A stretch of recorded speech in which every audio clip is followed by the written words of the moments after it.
31 मई 2026 को अंतर्राष्ट्रीय और ईरानी मीडिया रिपोर्ट्स के अनुसार राष्ट्रपति पेजेस्कियान ने सुप्रीम लीडर मोजतबा खamenei को अपना आधिकारिक इस्तीफा भेजा है। उन्होंने आरोप लगाया है कि देश के प्रशासनिक और महत्वपूर्ण निर्णयों पर पूरी तरह से इस्लामिक रिवोल्यूशनरी गार्ड कॉर्प्स यानी आईआरजीसी के कमांडरों का नियंत्रण हो चुका है और उनकी सरकार को बड़े फैसलों से अलग थलग कर दिया गया है, इसलिए वह अपने पद से इस्तीफा दे रहे हैं। राष्ट्रपति मसूद पेजेस्कियान और इस्लामिक रिवोल्यूशनरी गार्ड कॉर्प्स के बीच मार्च 2026 से ही गहरे मतभेद रहे हैं। इन दोनों के बीच मुख्य टकराव मुख्य रूप से देश की अर्थव्यवस्था, कूटनीति और युद्ध नीति के नियंत्रण को लेकर रहे हैं। मार्च 2026 में ईरान इंटरनेशनल रिपोर्ट के अनुसार पेजेस्कियान और आईआरजीसी के चीफ कमांडर अहमद वहीदी के बीच तीखी बहस हुई थी। पेजेस्कियान ने चेतावनी दी थी कि आईआरजीसी की युद्ध आक्रामकताओं के कारण लगे प्रतिबंधों से ईरान की अर्थव्यवस्था अगले 3 से 4 हफ्तों में पूरी तरह तबाह हो सकती है।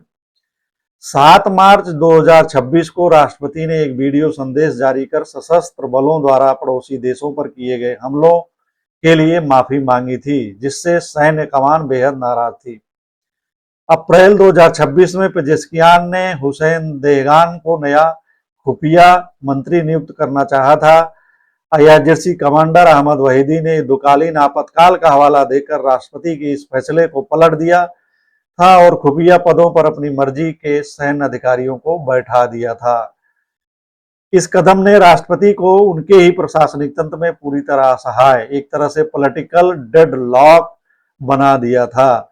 मई 2026 की शुरुआत में लीक हुई जानकारियों के मुताबिक आईआरजीसी ने राष्ट्रपति सरकार को बिना सूचित किए या बिना किसी कूटनीतिक समन्वय के संयुक्त अरब अमीरात यूएई पर मिसाइल और ड्रोन हमले कर दिए थे।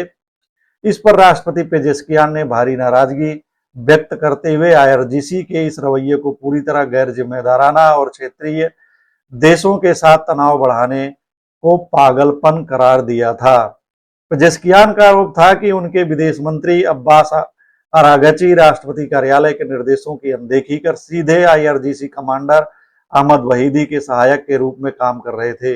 इस वजह से पेजेस्कियान अपने ही विदेश मंत्री को पद से हटाने की तैयारी में थे। तो इस तरह आईआरजीसी द्वारा निर्वाचित सरकार को दरकिनार कर समानांतर सत्ता चलाना और कूटनीतिक फैसलों पर पूरी तरह कब्जा कर लेना ही उनके बीच पुराने और निरंतर जारी मतभेदों की मुख्य वजह रहा है।